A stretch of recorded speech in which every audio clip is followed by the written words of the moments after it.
Welcome to the Thursday show. My name is Paul Murphy here on the Frontline Gaming Network. I'm joined this evening by Alan Pajama Pants. What's up, everybody? And Adam Camilleri. Hello, how you doing, everybody? Hey, welcome. Well, I mean, you knew this is the show, and it's Thursday, so everyone knows this is the Thursday show by now, right?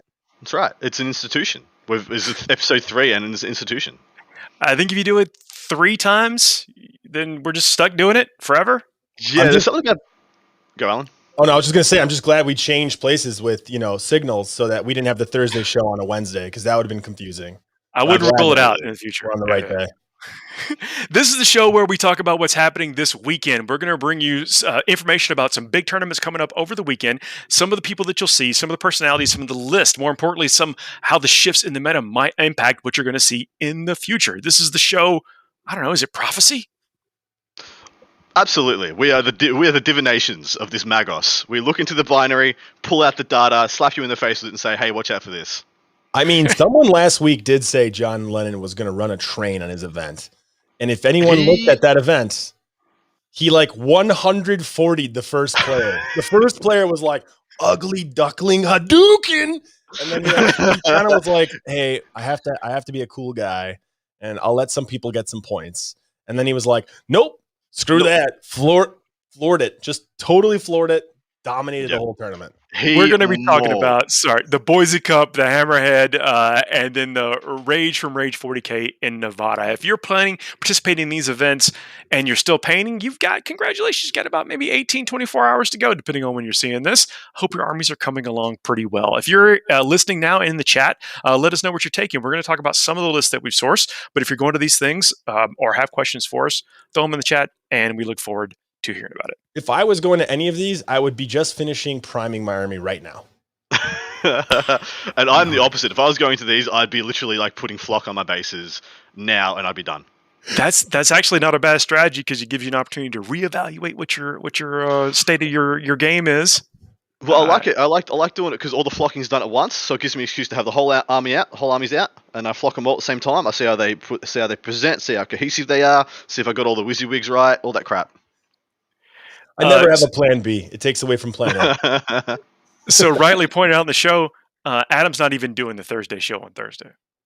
Yeah, I'm doing the Friday show on Thursdays, but don't tell anybody. Mind blown! What events are we covering today?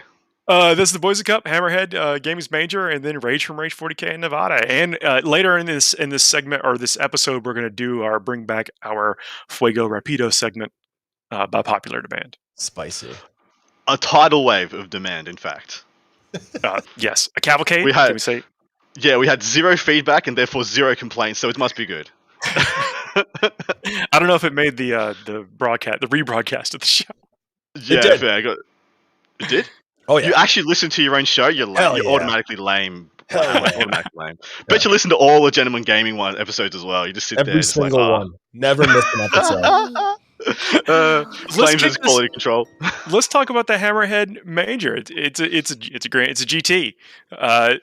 Almost 70 players in Sacramento, California. I love that they called it a major. They just Babe Ruthed their shot, and then they got well short of the major. Although, wait, what is the major cutoff now? Did they make a major? I think it's 55, right? Yeah, if it is, they did make it because they got 69 players, didn't they? Almost 70 is more than 55. Yeah, I think they are a major. Yeah, they named themselves appropriately. So what are we seeing there? What are some of the things that are at that weekend? What can people expect to play against? Yeah, so running down the stats, the quick and dirty stats, as I like to do, because we're pretty much, in this part, we just run down the meta of the event, give you guys some percentages on what's in attendance, a number of different lists, etc., just so we can see the kind of ebbs and flows of how the meta is changing and evolving. Now, I will let you guys know there are a couple of blanks for this one. Actually, there's only one blank list on this one. Well done to Hammerhead Games. Everyone in attendance has listed their factions appropriately, with the exception of one. The most attended faction is Death Guard, with just under 12%. This is our moment. Let's get in there. This is it. Just under that, no surprise, Cult Mechanicus 6 lists, 8.7%. And then we've got Necrons with 5, Drakari with 4, Dark Angels with 4, Ultras with 4, Custodes with 3, and it goes down in the 2s and 1s from there. But I mean, if you totaled up all the Space Marines, they are the most numerous, I believe. I'll do that quickly while you guys discuss. Do you normally see that percentage, that weight of Custodes at an event? I mean, I know it's a low model count. It travels well in case you are traveling, but I don't typically see that weight. Well, hand pass over to Alan. I mean, the start of 9th edition, we saw a big influx of Custode players, yeah? Oh, yeah, definitely. Yeah, it was definitely kind of that boogeyman gatekeeper army in the very beginning. And I think Snyder got people excited about it, almost getting to the top 8 at Atlantic City. So I think, he came really close. I think he was 5-0 going into that 6th round for the qualifying spot. So I think people saw that and they got excited potentially, and they were like, ooh, I want to try out my Custodes as well. So it's not super uncommon. I think that they do have a strong army. They're definitely a gatekeeper list. I think some of the new codexes are changing that, though. It's difficult to choose some of those through some of those wounds and the quality of saves, I would imagine. So I could see it be a strong draw. And in fact, very portable. Yeah. And in addition, it's cheap to buy, so the barrier to entry is pretty low for new players. That army-wide OBSEC is really powerful in this edition as well, especially when you couple with the, like you said, Paul, the durability. And then I think the thing that gave them the tipping point was the update to their Forge World units. I believe that happened either at the end of 8th, but that stuff wasn't that relevant in 8th. We went into 9th with the Space Marine meta was so strong coming into 9th. Things like the Venatari just exploded in power and efficiency, same with the Aquila and Terminators, and we just started seeing a huge influx of those units. Now, you're right, those things have started to drop off, but there are a lot of Custo diehards out there who just love their Golden Boys, and they're still powerful, they're still potent, and you got to be careful around them. Yeah, and we don't even know. We could all be wrong. This is California, so there is a chance that these guys just like riding motorcycles, and because of that, they have to have a low model count army, and Custodes work, and that's the reason why they play them. We have no idea, to be honest. That's good enough reason for me. Whatever gets people rolling dice is fine. What else are we going to see there? I think there's a Salamanders list, and Alan, I think you spoke very highly of Salamanders recently. Yeah, I always liked Salamanders. I was playing against Brad quite a bit, and he was playing Salamanders for a while before Dark Eldar came out, and I always felt it was a difficult game to win with all their stratagems of either reducing damage and all their warlord traits, relics, powers, to either reduce damage, make themselves like tougher to kill, increase toughness, increase their saves as well. They can do both. It's really tough. And then they still had transhuman that whole time. I know it's changed a little bit since, but most of those armies are Primaris predominantly anyways. And man, those new Melta guys and the plasma interceptors and aggressors with flamers are fantastic. All those units are fantastic, especially the flamers and the Meltas in the Salamanders list. Let's run down what's in the list. Adam, do you have the list handy? Are those plasma inceptors, are they in there?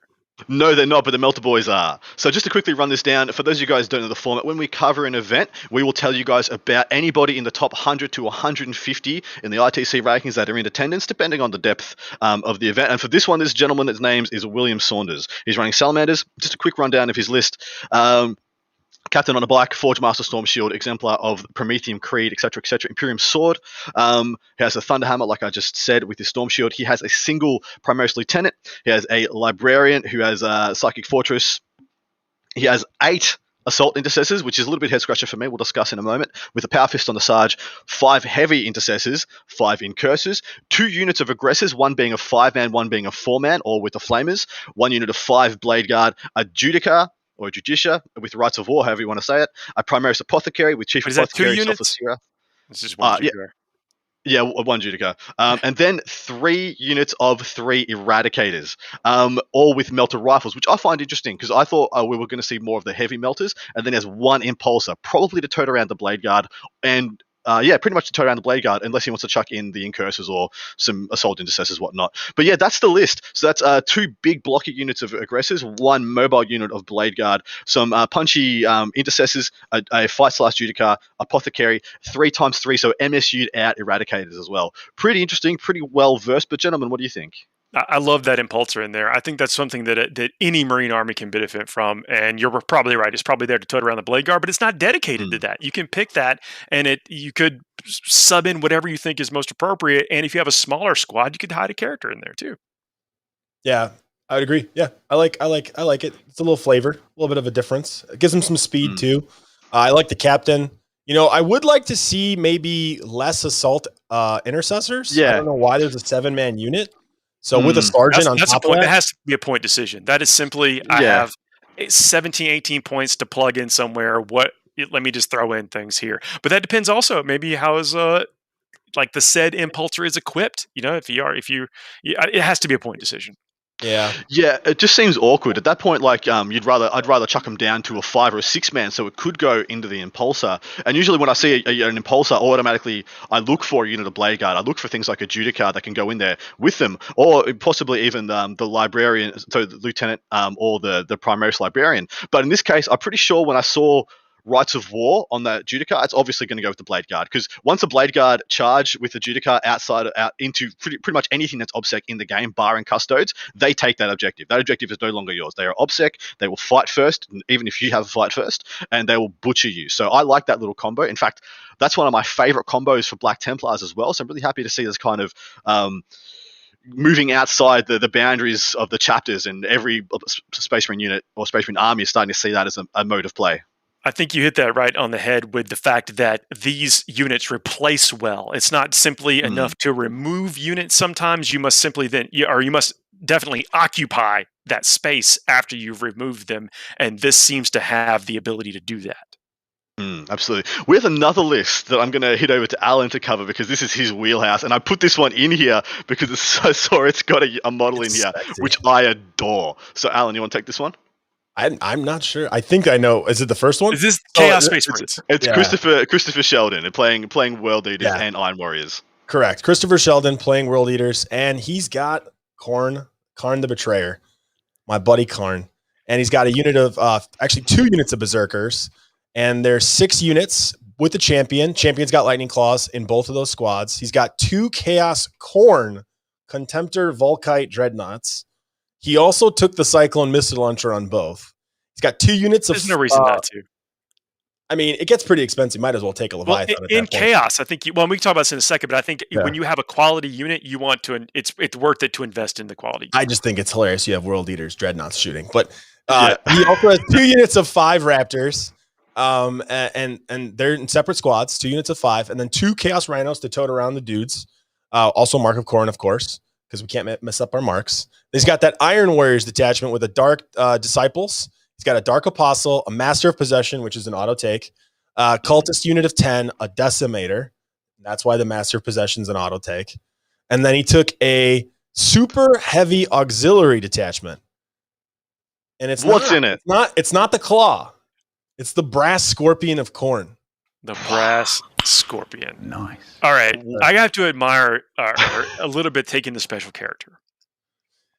Because the efficiency might not be there.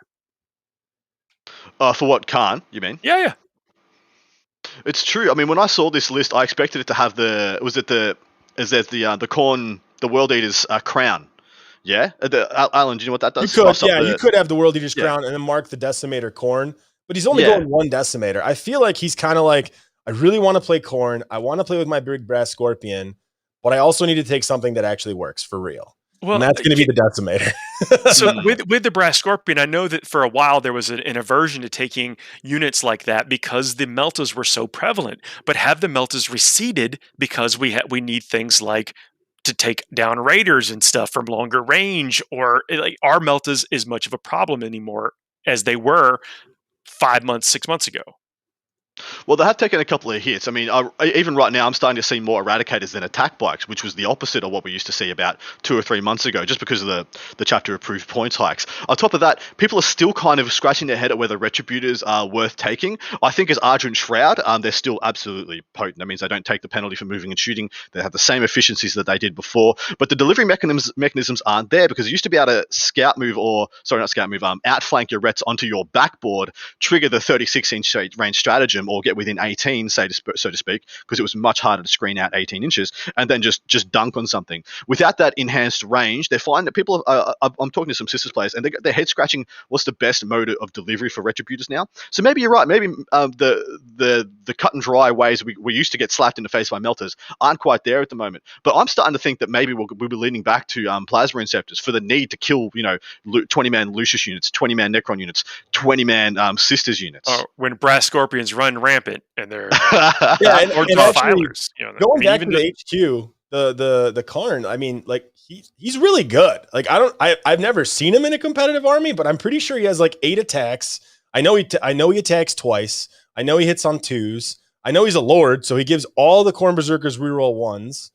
I mean, that's a lot of attacks with being able to fight twice. And I know you could also probably apply any of the World Eater strats to him too. So pretty sure his weapon's like -4 D3 damage with a lot of strength. Yeah. So he's just wrecking face with like all of his attacks. And you could use any of the other strats with him too. So, I mean, against Marines, he's really gross because he could probably get, I think, Death to the False Emperor on 4s potentially if you prescience him and use Butcher's Nails. So, like, if you really want to kill something, he can kill almost anything. Like, and I want to point out, this man has paid 3 CP for the privilege of taking his Greater Brass Scorpion to a GT or a Major. It's probably beautifully painted. It's probably gorgeous. If this army is pre-Heresy World Eaters, I hope he reaches out to me with pictures because that's what I want to see. I haven't seen one of those in a while, but no one likes painting white, so I don't blame him if it's not.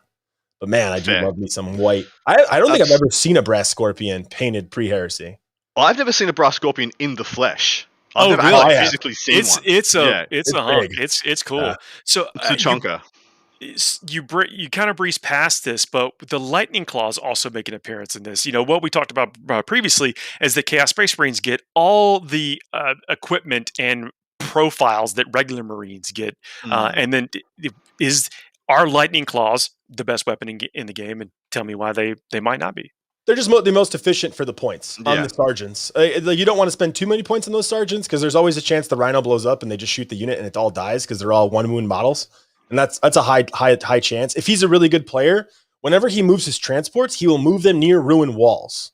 That's something that you need to learn how to do whenever you play transport-based armies. So if you do that and they blow it up, you can always put them inside that ruin outside of obscuring. Or if it's a ruin wall, you don't even care about the obscuring. You're just behind line of sight, basically, so you can't be shot. As long as he does that, he's okay. And one thing I want to point out: every time you put an upgrade onto a Berserker Sergeant, you're getting 2 rounds of efficiency out of that. So because they automatically attack twice, having those 5-point upgrades for the Lightning Claws get 10 points of efficiency the first time that guy gets into combat. Yep. So every time you do that, you essentially get a double down for free. Usually people would pay 2 CP. I mean, I've got Assault Intercessors right here. I pay 2 CP for the privilege of what Zerkers get to do for free. If I could put like a Thunderhammer or Sergeant just on a dude in the squad, a Thunderhammer or a Fist, I would, because for 2 CP, the reason I'm taking these guys is because they attack twice and they give me some shenanigans. For 2 CP, I get another round of efficiency out of those upgrades, and so they you don't question the cost as much. We just had something pointed out in the chat by Tamagotchi Express. Didn't Titan Hunter change? And I think that's a great point for why we might see the single super heavy come back into lists. Is it less than 10 points now? Yeah, it's 8. I think it's 8 points for the first one now. That's awesome. Yeah, that needed to change. Yeah, 8, 12, 15 is what I believe it is. So are you gonna take a secondary that can only possibly give you 8 points, and then it's still a maybe because these things are hard to kill? Paul, what do you think? I don't think so. Although in lists like this, you might get a little bit of secondary confusion and feel like that's one of your best options. Like I can lock in this 8 points. Now I think that is a little bit of a sucker's bet or whatever. If you go into it not shooting for the 15, but you may not see a path to get max points on a list like this. Yeah, agreed. All right, gents, we want to move on.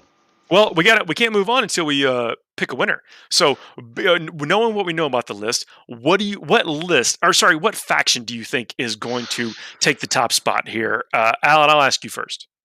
I think AdMech's gonna win the tournament probably. So, I mean, we have some AdMech lists later at other events, so we didn't want to cover AdMech all day because the community is going to get very bored with AdMech over the next 2 months. Yes. So we're going to pick and choose which AdMech we cover. There's a better AdMech army in a separate tournament, but there are some strong AdMech players at this event as well. Look, I can't go past AdMech for this one either. I think it's AdMech's time to shine. People are still adjusting, not quite sure how to deal with them. And yeah, I'm going to pick AdMech to, if not win this, then at least have like 2 out of the top 5, if not 3 out of the top 5. Super Comic Guru just threw a chat. or a message in the chat saying they're going to their first RTT and only playing 3 games so far. I think that's amazing. Get out there and roll dice if you can in your community if it's the right time to do so.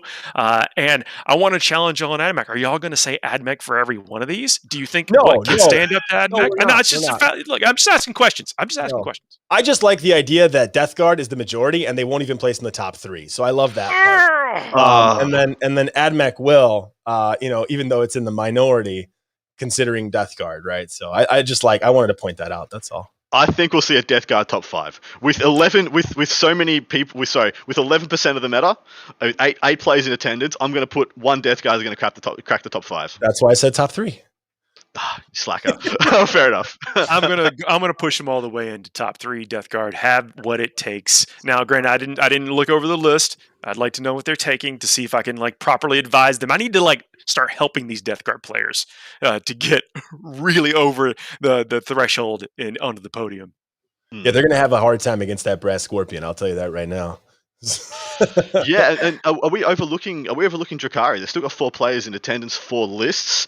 It very well could be like AdMech first, Drakari second, AdMech third, Drakari fourth, AdMech fifth. Who knows? Drakari last week. No, actually, they still have. I'm just thinking of that meme where he's walking with his girlfriend, but he sees the girl behind. Yeah, it totally is. It's here and AdMech's over there. The new hotness, absolutely. But we got pointed out in the chat though. Hang on, people are teching for Drakari. That's why I think it's going to hurt their chances. I think we're going to see a shift in terrain that's utilized. I think we're going to see a shift in what war gear people take, and then that's going to make it a harder road for the Drakari. Do they still have what it takes? Are they every bit as lethal? I think so. I just think people are prepared, and that may be what actually gives it, the AdMech, the edge here is because people are still trying to adjust to what to take to them, and I think that may be what has them, or at least assists them in grabbing the gold, in addition to the pilot skill and the powerful list. I think it's well said. Absolutely. So our next GT we want to cover is the Rage 40K GT in Reno, Nevada. Yeah, so unfortunately, these guys have not made the list public, so we're going to be speculating pretty much based on the players, essentially. And so this is going to be a bit of a different tack for you guys, and hopefully a little bit of a different tack for us. But the player pool at this event is pretty stacked, and it's probably the most stacked event of the weekend. It has 1, 2, 3, 4, 5, 6, 7, has 8 players represented of the top 150 players in the world. The top of those being Junior Aflahi, who many may know, being the gentleman who kept Knights relevant throughout all of 8th edition, I think. Yep. Yeah, fair enough. Playing the faction near and dear to my heart. He is. He's playing Blood Angels. Oh man, Dark Angels. He's been playing Blood Angels a lot in 9th edition. I know he's got a lot of practice with them. He's probably trying to make up for the beating that Sean Naden gave him in Texas. So we can see. I'm curious how hot he comes out in this one because I know he's a good player. So he's a phenomenal player. I've called a couple of his games. I've watched a bunch of his games on stream, and the man knows no chill. He's very good at going for the throat. The other gentleman the other 5 lists we've pulled out is Mr. Kyle Parry playing Eldari, so that's a soup detachment, Souped Army. We got Daniel Redahasi playing Nurgle, Logan Heath playing Death Guard, and Jason Kavetsky playing Renegades and Heretics. And I wish I could see that list. Renegades and Heretics listed as your faction makes me. I have a lot of questions. Yeah, huge amount of questions. Real? How did you spend enough points? Show. Yeah, prove. This is one thing that organizers, we're doing this. You publish these lists, especially by Thursday. Come on, you got to make it on the Thursday show. If we're going to talk about your lists have to be published. So think about that. If it matters, we'd love to talk about that kind of stuff because I think it's going to help create this evolving ecosystem, and I think people are going to love to hear about it. Love to hear about your event, and more likely that we'll be able to discuss it if we have the information about it. We should just get a rolling stock ticker at the bottom of our screen, and then when the tournament doesn't have army lists, we just show it in red and it's going down. And then anyone that's doing this, there's all things to consider, and the tournament organizers, I think ultimately get to decide what they want at their thing. I'm just saying that it's great if we could talk about it, so share it if you can, at least by Thursday. But just to point out some other notable names here, Frankie GM Puppy Papa of the greatest 40k player of all time, apparently, according to FLG, is in attendance at this event. This is the first time I've seen his name on a list of an event for a very long time. In addition to that, we've also have Mr. James Carmona, who was a perennial top 10 ITC player in years gone past, also in attendance. I don't know if James is going to make that tournament. I talked to him recently, so he might not actually be there. But if he is there, I'm rooting for him. Fair. What's Frankie has Sisters listed as his faction. That's an interesting one. Very interesting to see what he comes up with there, and maybe we'll get that in post. That's a strong. So as knowing Frankie for as long as I have, I know what his style of play is, and he likes to move around some transports, likes to be everywhere, likes to do a little board control type stuff. And I have to imagine that we'd see that represented in a list like that. And the Sisters can do it well. Probably the best in the game right now at doing it. I would agree. Yeah, they're absolutely up there. Their scoring potential is phenomenal. Every time I think of Frankie, though, I remember that YouTube video where he's like summoning 1,000,000 demons, like right when 6th came out. And he just like summons like 2,500 demons on the board. And he's like, "This is 6th edition, guys. Have fun." I love that someone else was watching those like horrible videos as well as me, because I was as well thinking that this is awesome, 40k content. I was just so thirsty for it. Literally filmed on a potato, like yeah, literally webcam on a potato. They have changed. So, granted, we don't have a ton of information about this, but if you had to pick, are you betting on the player you think the list is going to carry it? What do you think's going to take top 3 at this event? I know it's a smaller player base. Well, so the other piece of information we don't have is that 13 of the lists listed for this event do not have a faction listed. So we don't have a whole lot of the information to go off for the meta of the thing as well. I'm more than happy if we don't have the lists released, as long as I have the meta of the event or vice versa. So right now we have 3 Chaos lists, 3 Death Guard lists, 3 Drukhari lists, 2 Death Watch, Dark Angels. It's really just an even spread, really, and it's really hard to discern or lock down anything. So we have to go off players. If James Carmona rocks up, I give him a tip for a top 5. If not, I can't see anybody keeping Junior out of that top 5, if not out of that podium. Yeah, especially with the Blood Angels, if you've been playing the list, you're familiar with all the stratagems, when to use them, when to do this, what the capabilities of the list are. Cannot discount that when you're talking about podium finishes. And it's a good meta for aggressive play. I'm just going to put it out there. It's a good meta for aggressive play. We saw a good meta for static play at the start of 9th edition, especially when Death Guard and Dark Angels came out, and then this massive push towards aggression, towards pressure, and people really learned that sitting back and just scoring was not enough to win events. You could win games, but you can't win events by doing that. And so people have just started adding in all this pressure application, all these aggressive elements. And I think this is the reason why I haven't seen Junior's list, but if I go off on a limb, I would love that he's playing a strong MSU-centric Blood Angels list, because they have a lot of potential for trading up. What do you guys think? People, was talking about Drukhari and lots of toughness 3 models out there in general. Blood Angels basically match up extremely well in every phase against stuff like that. So, yeah, I think you're dead on. Yeah, I think with Carmona not being there, because he's signed up as Aeronautical Imperialis. So I know, what a meme. He's definitely not going to be there. I'm gonna say Frankie has one of those events. Frankie has an event or 2 every year where like the stars align for him and he plays like people who just don't create problems, and then Frankie's able to play the game the way the game is supposed to be played. And he's a great player. So I think Frankie pulls it out with Sisters. I don't think people are ready for Sisters. I think it's gonna be new. I think I would love to see his list to be more confident, but I'd go with Frankie winning the whole thing. And yeah, Junior definitely will make top 5 for sure. Like I have no doubt about that. I just don't think he'll win. Fair. That's fair. All right. Next one I think we want to talk about, the Boise Cup in Boise, Idaho. Boise. I mean, want to make sure for our international viewers. Absolutely right, it is. 39-player GT. Now, you guys, I don't know quite the history of Boise. I just know it's a name that I hear every year. What's the history of this event? Long time event. It's, I think, a decade now, if not more. It's classy, from what I've been told. Nice area, nice part of town. I've never heard anything bad about this tournament ever in the entire time I've played 40K. So I've always wanted to make it out. I've never been able to. I went to a couple events run by similar people back in the day in Seattle, but I never actually made it out to the Boise event. And Boise's an awesome town too, by the way. So I've never been there. These are some of these places I'd love to visit. Yeah, Boise is like one of those towns where like when you go there, like, why don't more people live here? It's kind of how I felt about Austin before what happened to Austin. Like when I used to go to Austin, like 2008, 2009, for War Games Con, I would always think, an awesome city. Yeah. Why don't people live here? And then now, like in the last 5 years, it's the largest growing city in America. And I hope that doesn't happen to Boise. So let's not talk about it anymore. Let's keep it a good What are we secret. going to see at this tournament? So, what are the quick and dirty stats that we can for percentages of weights of armies in this tournament? So we have, it was 39 players in event, so it hits the GT, and I think we have, we've got just under 13% being Necrons, being the most prevalent of the factions with 5 lists. Then we've got Cult Mechanicus coming in at 4. We're going to be talking about a couple of those as well. Actually, we're going to be talking about a Necron list as well that our good man Alan has pulled out. We've got Chaos Space Marines with 2 lists, Iron Warriors, Chaos Space Marines as well with 2 lists. That's at least 4 Chaos Space Marines. That's like triple usual stats. 2 Custodes, 2 Space Wolves, 2 Death Guard. Then it's just singles following that. But man, 5 Necron lists is pretty hefty. But this is the first time we've seen. This weekend is the first time we have seen AdMech anywhere near the top of the percentages. Usually they are a very small player pool, very dedicated, very strong player pool, but they're usually nowhere near the top. And this is the second event we've covered this week that's got them as the second faction.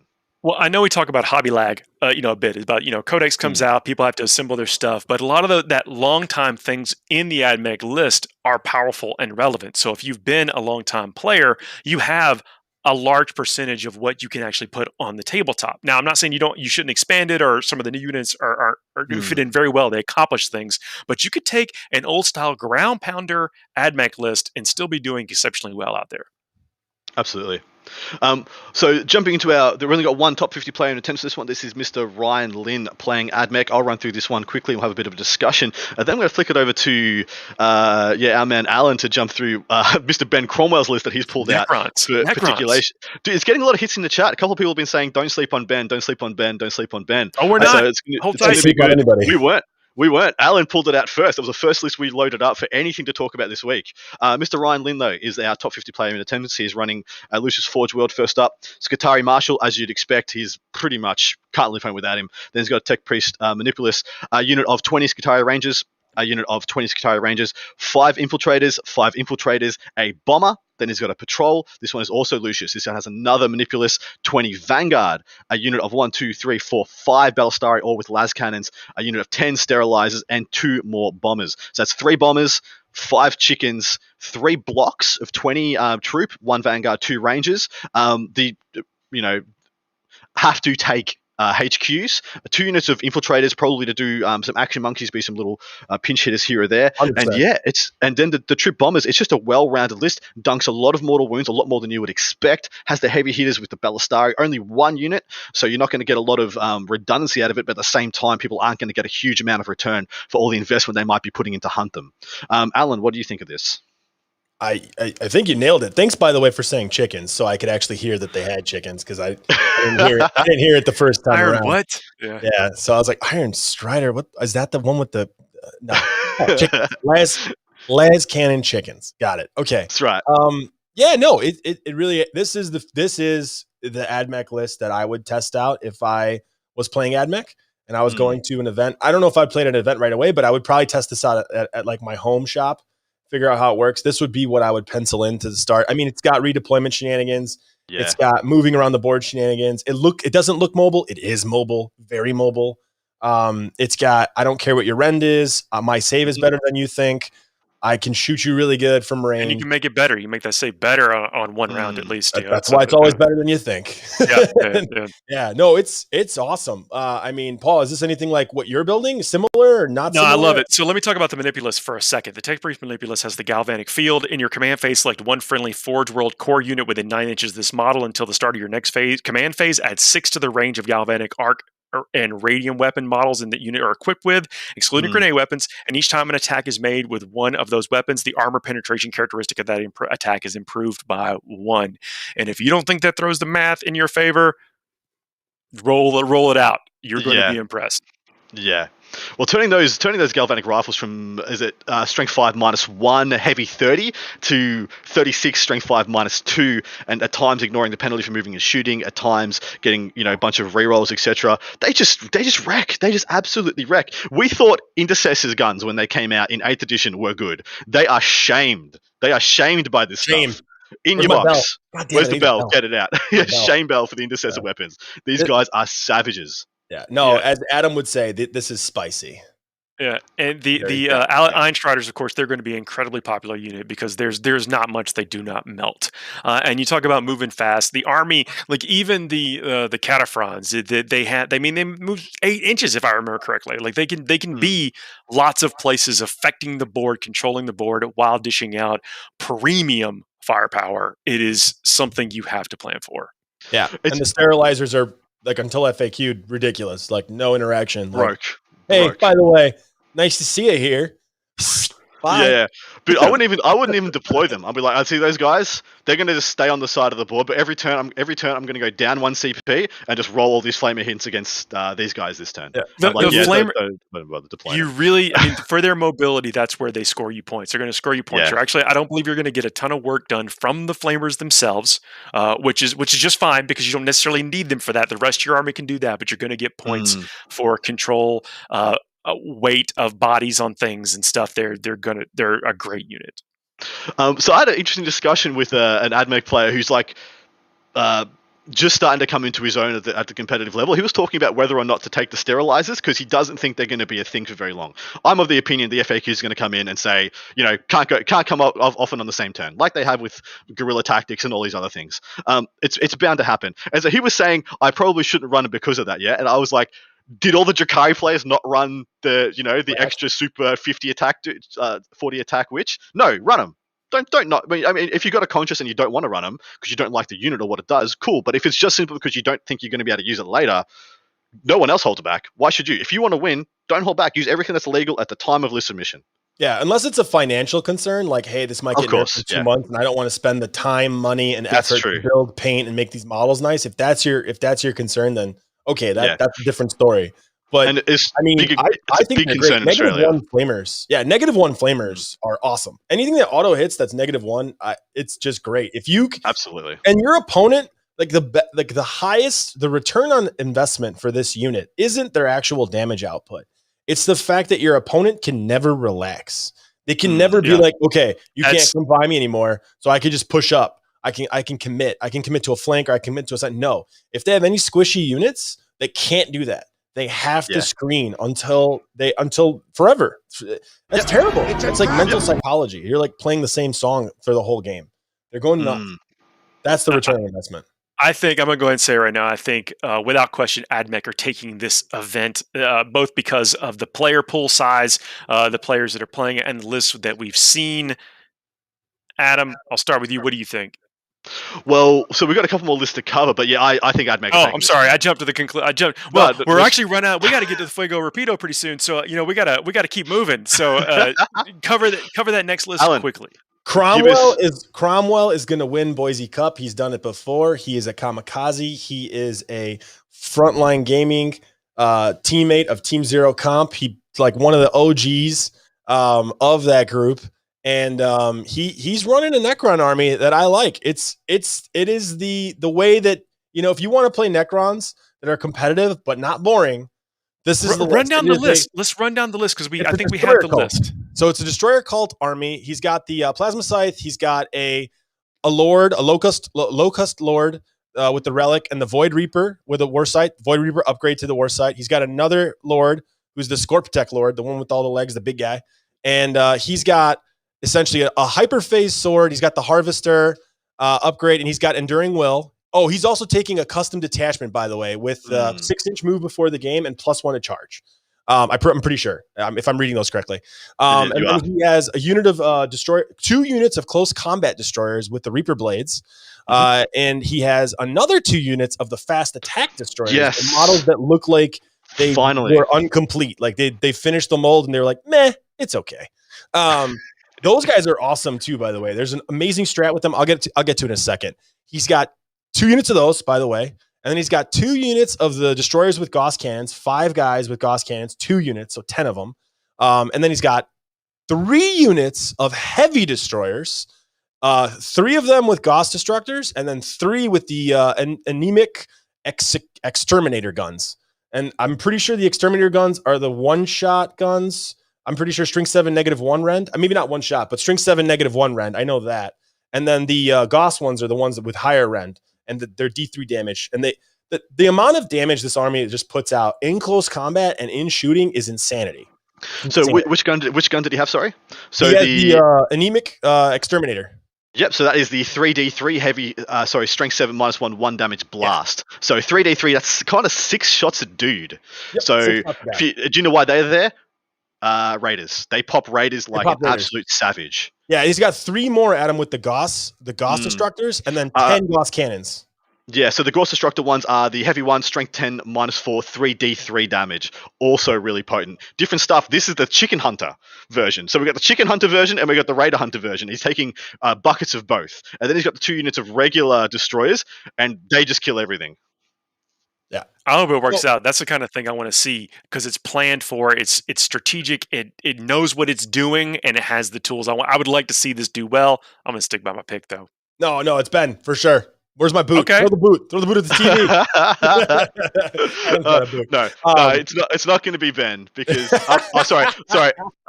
I'll get to that in a sec. But I just want to say I called out, I think about 2 months ago, that Necron players needed to start looking at Ophidian destroyers. Alan, do you know about these guys? Do you want to give us a breakdown what they do?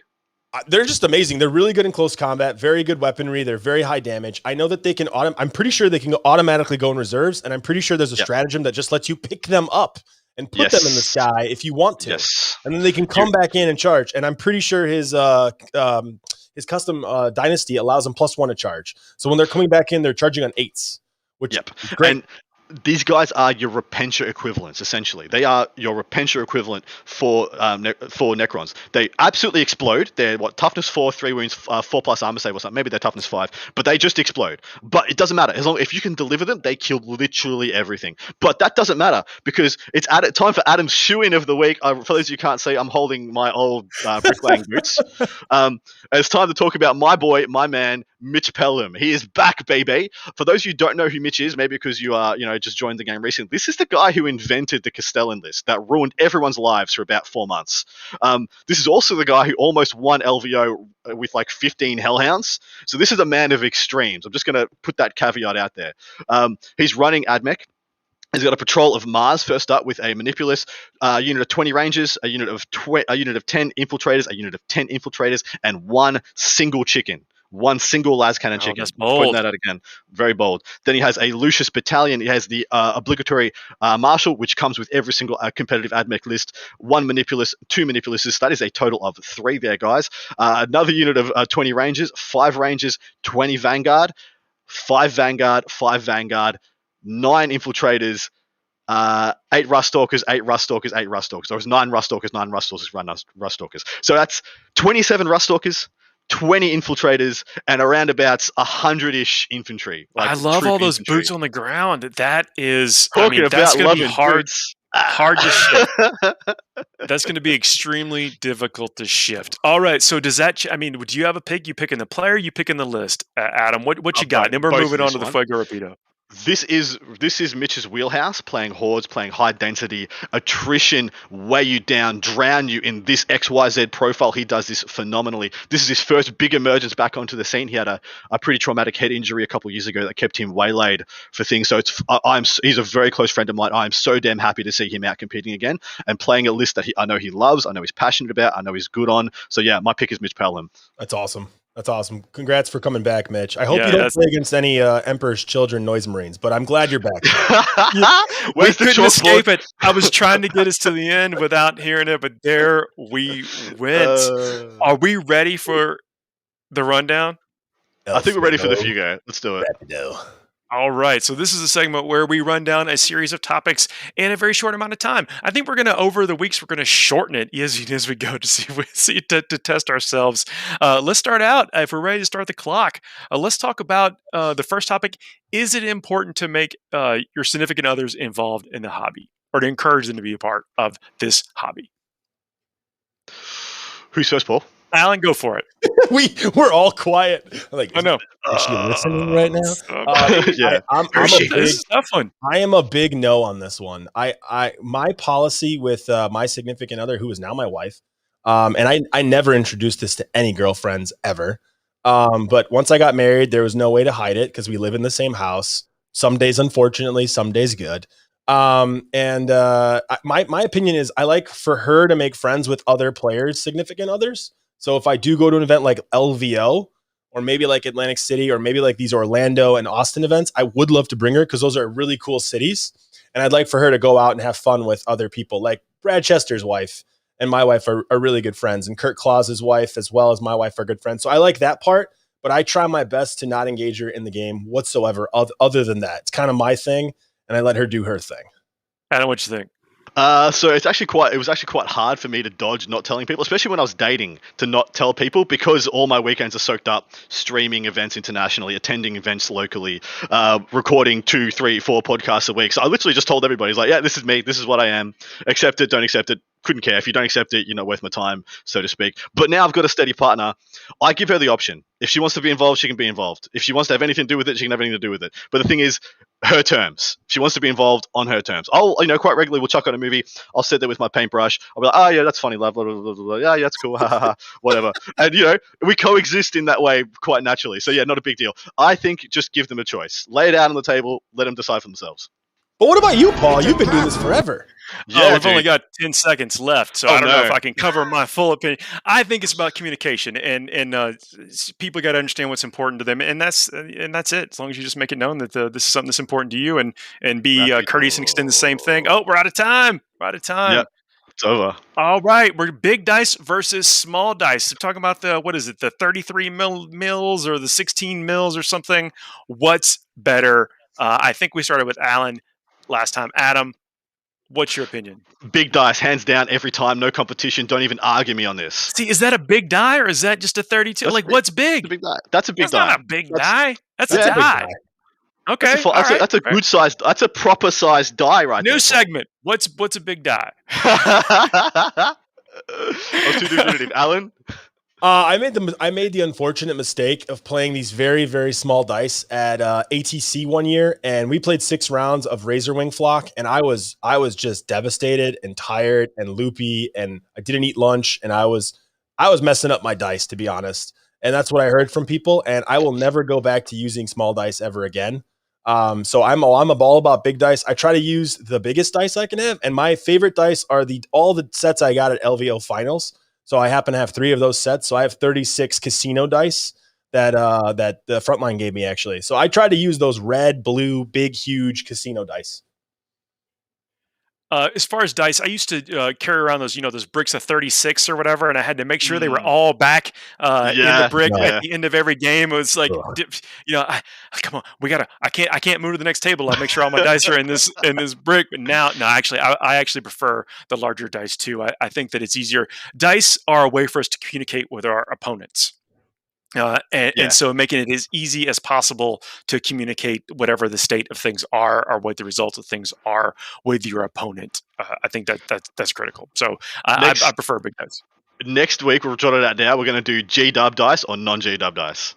Well, so pictures on the one of the 6 are gimmick dice or whatever. Yeah, gimmick dice, non-gimmick dice, or any of their dice. So I would consider the die that you showed just a die. It's not the big die. We're up. So we're out of time. Okay.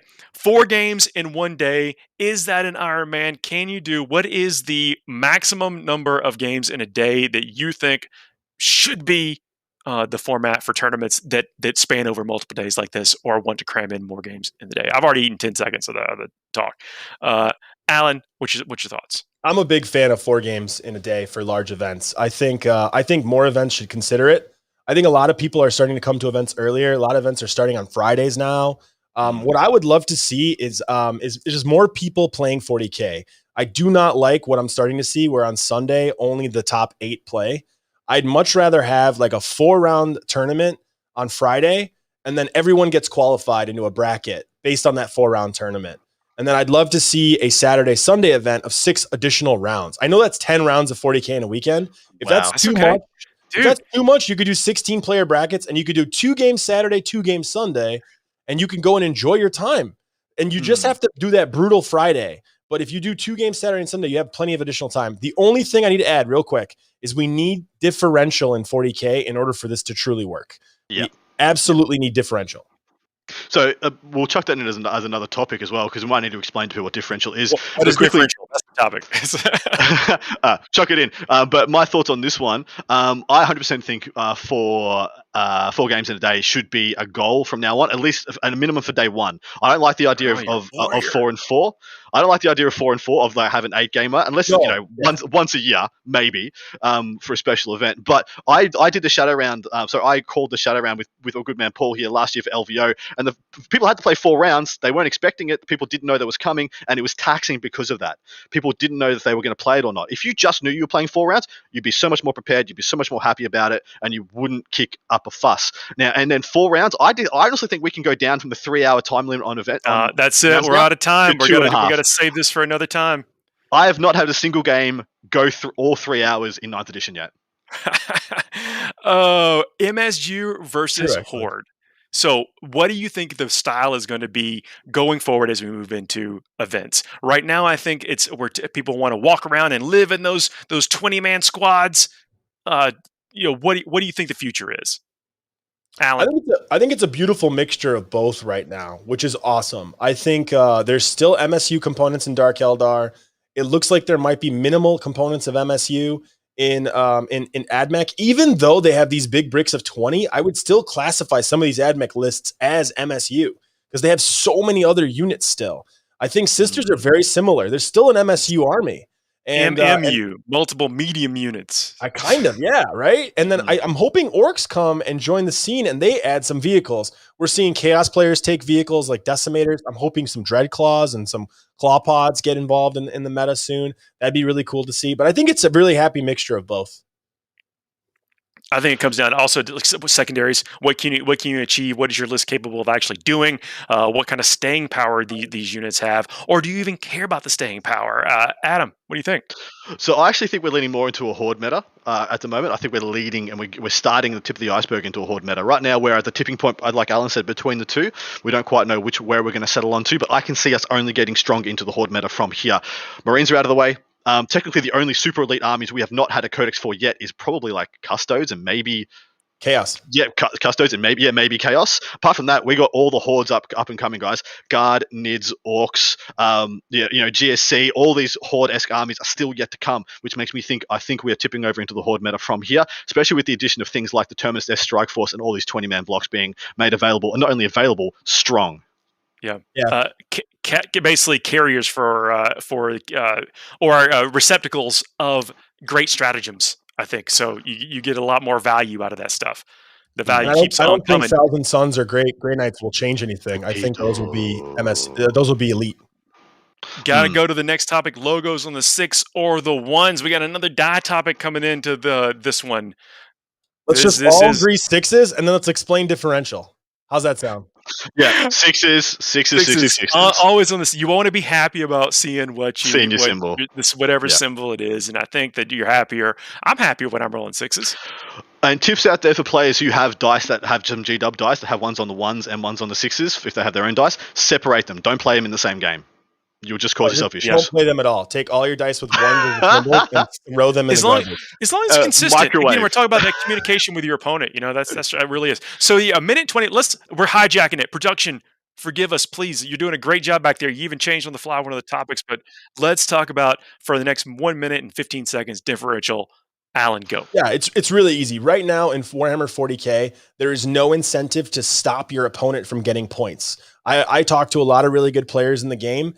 And right now there is a stigma of stopping your opponent from getting points. So there are a lot of games that are like, 74-50, 84-52. If you do a 4-round event to bracket people, you need to make sure there's a differential to ensure all of the scores are super legit. Because right now, if I go out of my way to make sure you get a 10, I just look like a total asshole. Because if I'm going to get 100 and I stop you and I make sure you don't get 40 or you don't get 50, just because, I want to just stop you right now, there's no incentive. But if there was a differential, then you getting less points would matter for me. And if I want to qualify for the top 4 spots, or I want to qualify for the top bracket, I need to make sure you get the lowest number of points you can get and I get the highest. And that is the only way you can truly do that type of event.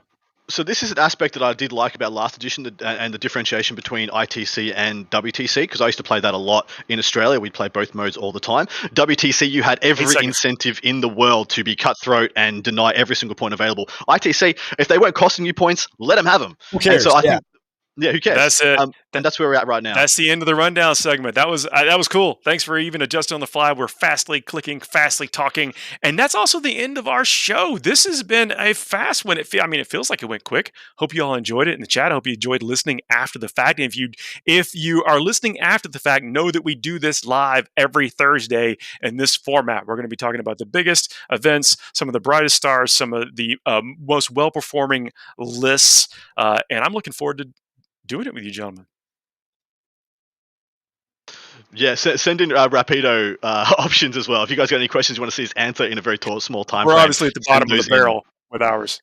Yeah, exactly right. Yeah. On top of that, tune into the FLGN for all your amazing, great content. We have fantastic shows on most days of the week, from the indomitable Signals that has gone through a facelift with some young guns, so to speak, as Reese would say. And also tune into Chapter Tactics by these Dice Check guys, Magic Carp Use Fly, and his wonderful gentleman. And on top of that, our show, yes, okay, whatever, we have Steve Joel, the amazing Steve Joel from New Zealand, coming back with a Game Changer, which should be coming back next week, I believe. Yes, that's it. That's actually tune in and subscribe, hit the bells, do all the things, the clickies in the comments. That's the end of our show. Gentlemen, thank you all for joining me this week, and thanks to everyone that tuned in live or listening after the fact. It means a lot to us. Leave us some reviews, 5 stars wherever you can. It means a lot, and that's how other people find us. Good night, everybody. Yeah. Good night, boys.